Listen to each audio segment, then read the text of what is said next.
Carlota, uno de los puntos cuando estamos hablando de temas económicos y políticos es una afirmación que a mí siempre me ha llamado la atención, pero es muy común, y es que es la afirmación de que soy liberal en lo político, pero no en lo económico. Yo creo que vale la pena detenernos un minuto a ver esto, ¿no? Porque si por lo político se entiende, por ejemplo, el proceso electoral, quiere decir, si uno toma al pie de la letra esa reflexión, que se es liberal, en el sentido que están abiertas las urnas y hay libertad para elegir candidatos, pero si no se es liberal en lo económico, o en lo que vulgarmente se llama lo económico, quiere decir que al salir del cuarto oscuro, esa persona no es libre.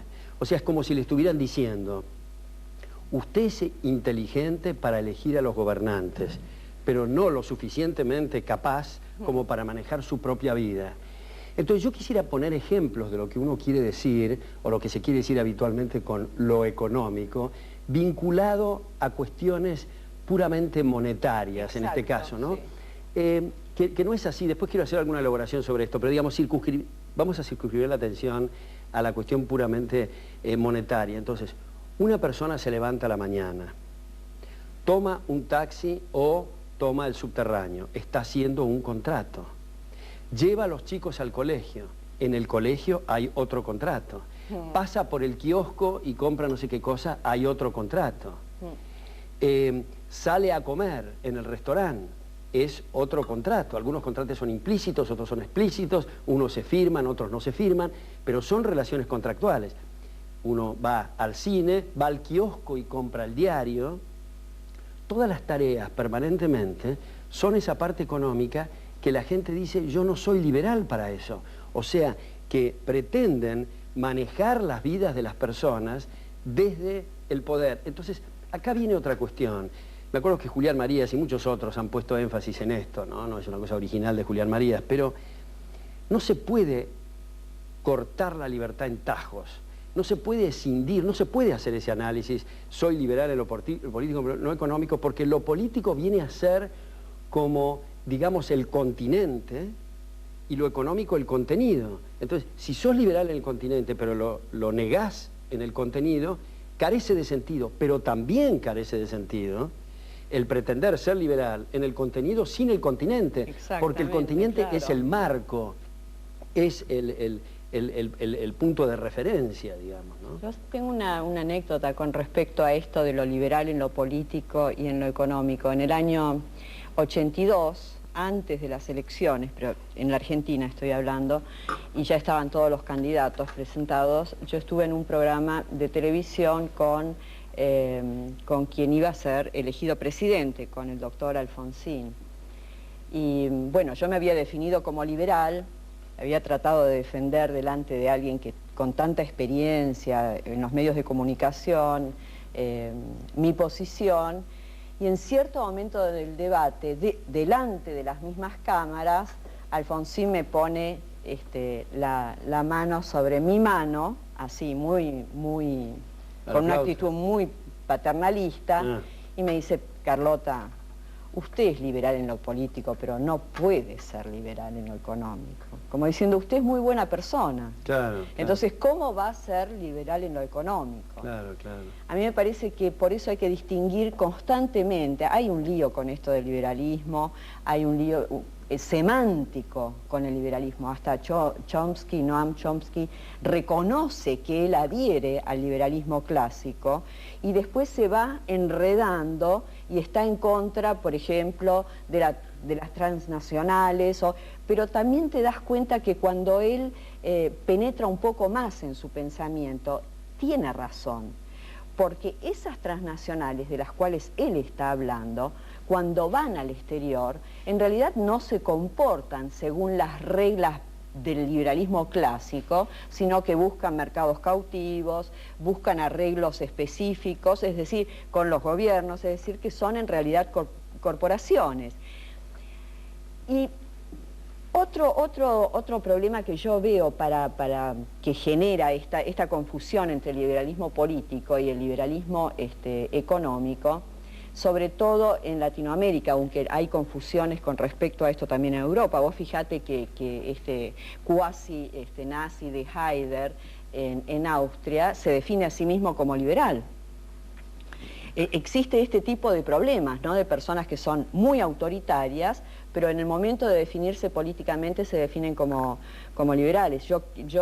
Para mí es una preocupación constante tratar de separar mi imagen de la extrema derecha al definirme que soy liberal, o del tilingaje que hay en toda Latinoamérica, que se llama a sí mismo liberal y no tiene la más pálida idea de lo que está hablando. Es cierto, pero tenemos la ventaja, dentro de todas las desventajas que tenemos, en el mundo hispanoparlante, en Latinoamérica, que el liberalismo mantiene su significado en cuanto a los planos, digamos, académicos, intelectuales, aunque se lo ha bastardeado, y como hemos dicho muchas veces, se han hecho muchas cosas en nombre del liberalismo que no tienen nada que ver con el liberalismo.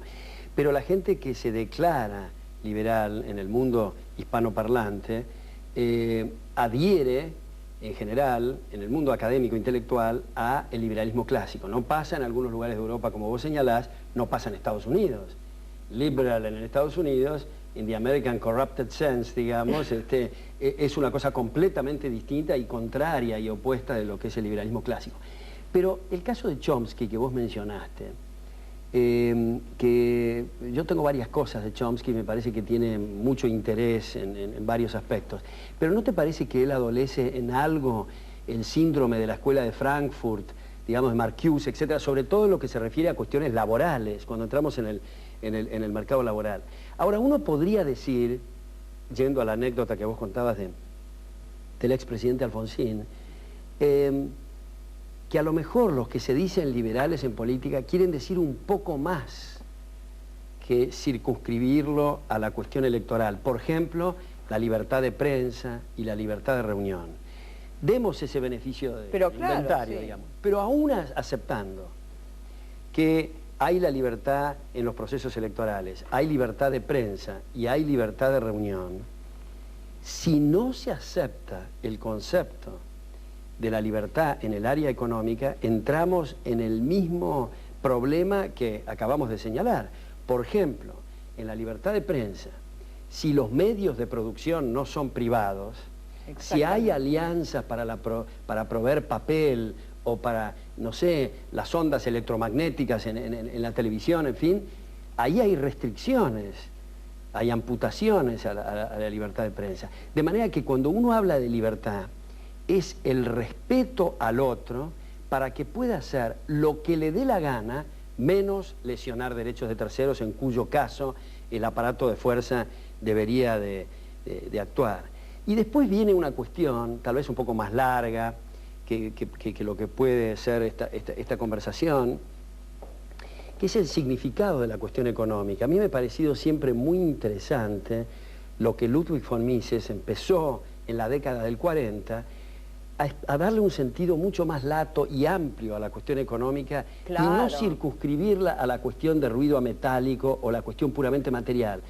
¿Por qué? Ahora hay mucha bibliografía en esto, especialmente en el mundo anglosajón, y a veces algunos dicen, pero qué manía imperialista tiene la economía de entrar en otros campos, pero en realidad el descubrimiento de Mises es interesante, porque descubrió y sostuvo que en realidad es una arbitrariedad el separar las acciones del ser humano que tienen móviles materiales de los que no tienen móviles materiales. El campo que está rodeado de cuestiones monetarias del que no está rodeado en cuestiones monetarias. Esto es, economizar como el proceso de elegir, de preferir, de optar entre diversas alternativas.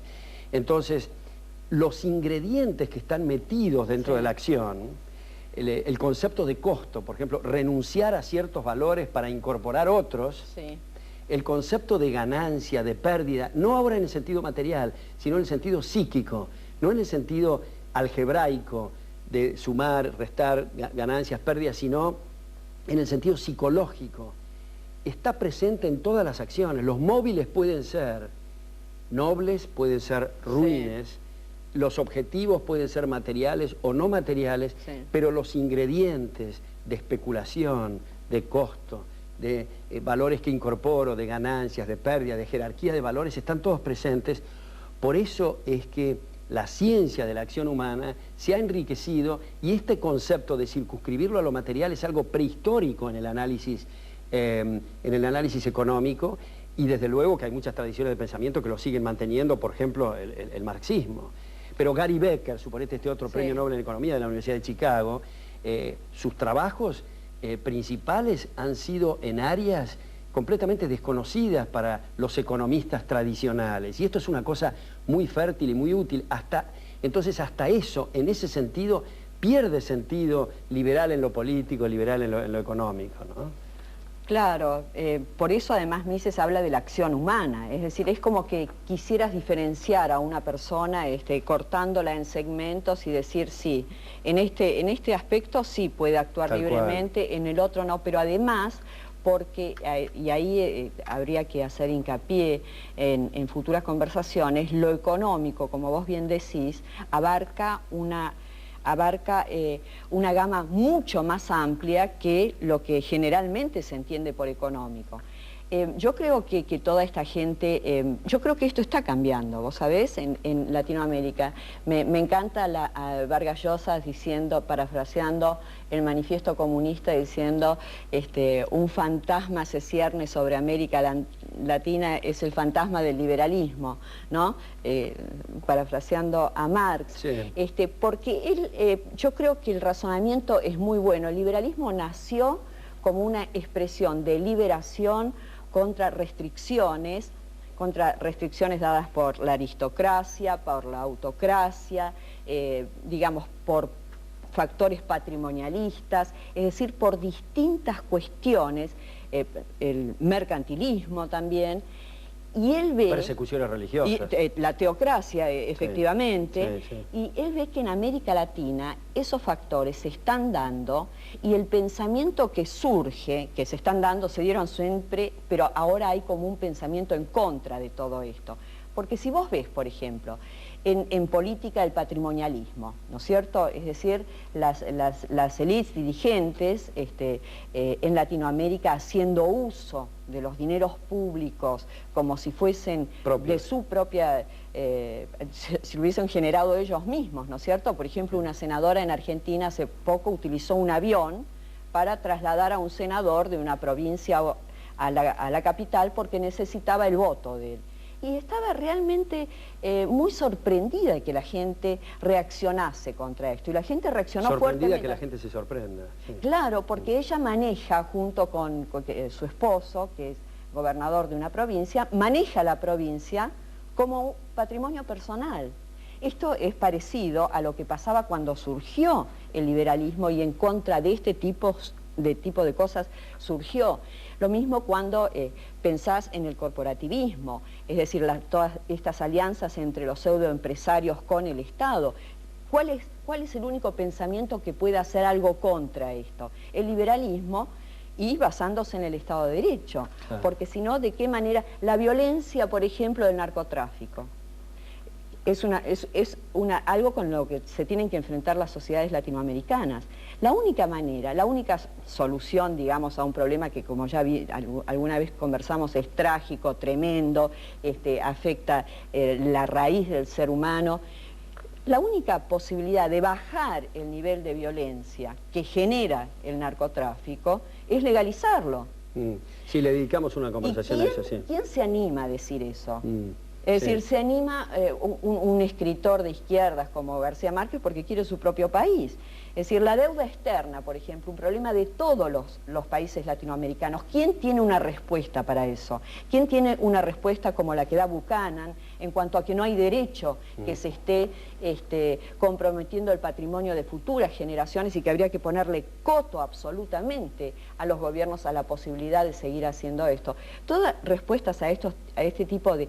La pérdida del monopolio de la fuerza por parte del Estado, que es lo único que queremos que haga, claro, es que proteja nuestras vidas contra los delincuentes. Claro. Vos ves las ciudades de Latinoamérica llenas de psicópatas, de adolescentes drogados, y que ponen en peligro la vida del ciudadano realmente, y el Estado inerte, en cambio distribuye planes trabajar o subsidia al noroeste de Brasil o hace cosas de ese tipo. Yo creo que el liberalismo tiene respuesta para los problemas más grandes y justamente porque no admite esta división, claro, digamos, entre político y económico. Y con esa misma línea argumental, Carlota, ¿qué opinás? Yo te doy mi opinión, primero quiero ver cuál es la tuya. Estábamos hablando de este tema de lo liberal en lo político y en lo económico y los sinsentidos y las contradicciones de esto, pero sería bueno detenernos un minuto en ver cómo sería la situación que se ha dado muchas veces, incluso en la Argentina y en otras partes, de tener un partido liberal, porque desde mi perspectiva no sería conveniente, porque creo, como vos estabas explicando recién, el espíritu liberal, el espíritu del respeto al prójimo, es algo que debería, en una sociedad abierta, flotar en todos los partidos. Nadie tener el monopolio de esto, por una parte. Y por otra parte, como este lugar común, lo repito, la política es el arte de lo posible, y hay que hacer transacciones, y hay que conciliar, entonces enseguida, al minuto siguiente que se constituyó el partido, viene esta pregunta, pero perdón, ¿vos sos liberal del liberalismo clásico o sos liberal del Partido Liberal? Y ya empiezan las confusiones. ¿Querés transar o no? Consensos estratégicos, buscar el centro, quiere decir agarrar un poquito de la derecha, claro, agarrar un poquito de la izquierda, y ahí se pierde. ¿Pero cómo ves el tema este? No, yo creo que no se puede, es muy difícil, y además no me parece necesario. A mí me parece que es mucho mejor que dentro de partidos haya liberales, claro, como vos has escrito alguna vez y como la experiencia demuestra, porque vos fíjate, es decir, el Partido Liberal en Alemania, por ejemplo, es lo menos liberal que te podés imaginar y se llaman FDP, los liberales. Es decir, ahí de nuevo... O acá el Partido Liberal de Corrientes, por ejemplo. O el Partido Liberal, que ese senador era el que trajo el avión... sí, a mí se me pasó eso, no sabía. Sí, era el liberal, sí, era el Partido Liberal de Corrientes. Sí. Ahora, hay una contradicción ahí en los propios términos, porque un partido, por definición, trata de articular intereses muy diversos, trata de agregar intereses y trata de ser como una polea de transmisión entre la sociedad y el Estado.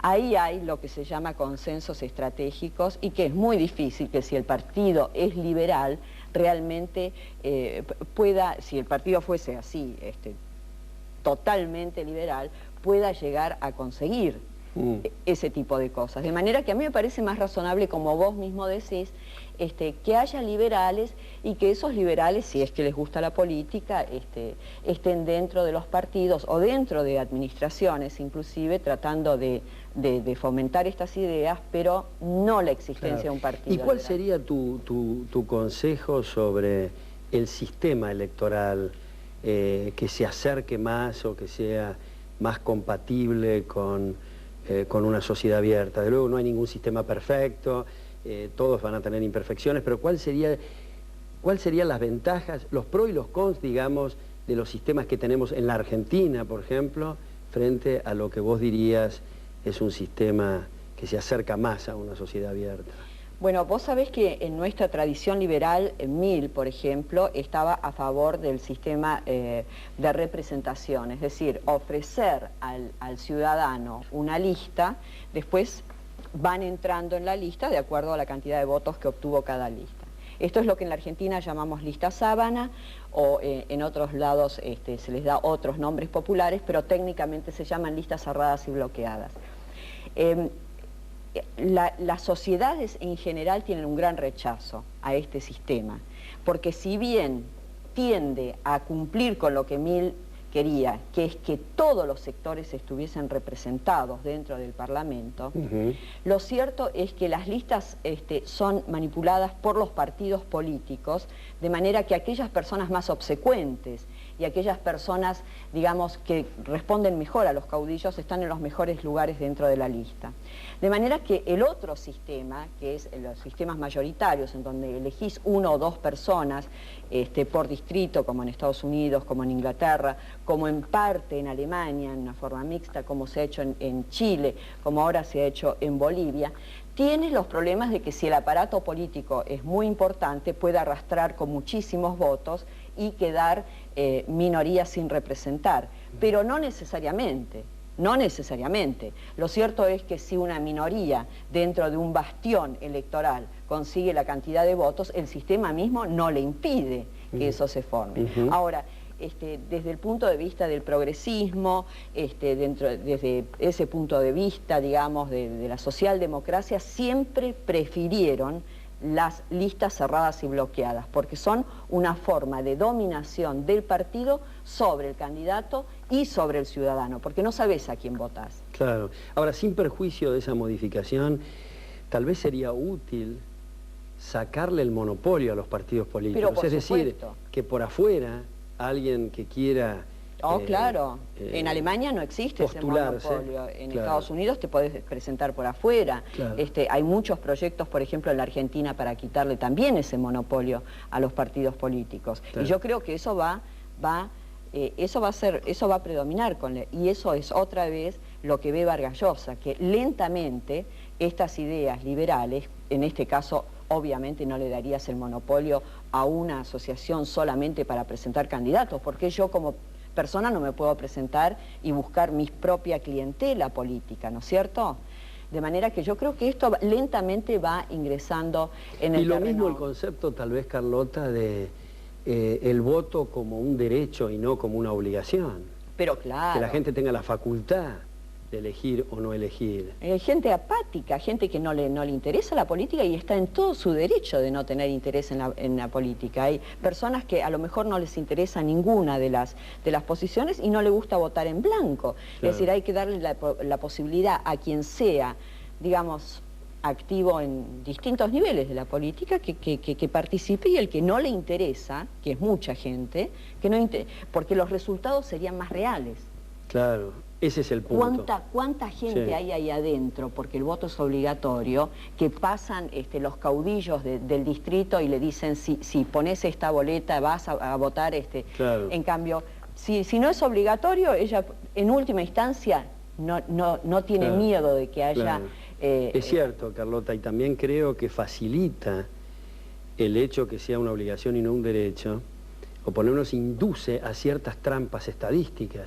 La gente que se molesta y vota en blanco, por ejemplo, se abstiene porque no quiere votar por el menos malo o por X o Z motivos, resulta que pasan como si el universo fuera lo que recibió determinado candidato, excluyendo de la estadística la parte del rechazo. Eso es una maña bien politiquera, ¿no? Entonces es una trampa, digamos. Claro, ¿no? que es una trampa. Es muy probable, por ejemplo, en la Argentina, como ejemplo te doy, si hubiese elecciones anticipadas, que el que subiese con un grado de abstencionismo, voto en blanco, voto nulo, etcétera, muy alto. Y sin embargo consideraría ese porcentaje pequeño de votos como el 100%. Claro, exactamente. Es decir, es una mentira, es una canallada, realmente. Claro. Y yo creo que el mercado electoral, también igual que otros mercados, quienes están operando o actuando ahí tienen que hacerlo lo suficientemente atractivo para que la gente libre y voluntariamente participe de ese proceso y no tenga que arrastrarlos por una ley porque se dice que es obligatorio, ¿no? Sí, y lo que tendría que avanzar muchísimo en ese sentido, y que tenemos que hacer mucho a favor de eso, es que el electorado vea la promesa en momentos de campaña como un contrato, ¿no? Claro. Es decir, porque ahí también hay una gran patraña, es decir, se buscan los votos, se prometen cosas que son imposibles, la gente vota muchas veces y después no se da, cuando eso no se cumple, no se da el voto castigo, porque en realidad todavía la ciudadanía no entendió del todo, o gran parte, que en realidad la palabra de una persona es lo que vale, y que cuando no cumple con la palabra se hace un daño a sí misma muy grande. Sí. Y que en la Argentina se hizo, inclusive se armó algo que se llamaba el contrato social, no cumplieron con ninguno de los puntos. Está bien, les fue mal políticamente también a la alianza que hizo eso, claro. Pero es una engaña pichanga, sí. Es decir, no sabés de qué problemas, es decir, no sabés nada acerca de cómo se ejecutan políticas, no sabés absolutamente nada y prometés. Y como hemos dicho tantas veces, Carlota, en estos programas, atrás de todo esto está el tema de las ideas. Porque por más que sea bueno un candidato, si no hay un plafón intelectual y una comprensión mínima respecto de las ideas, aparece como un marciano y necesariamente va a estar descalificado de la carrera electoral. Entonces, me parece que no hay que poner la carreta delante de los caballos y es muy importante trabajar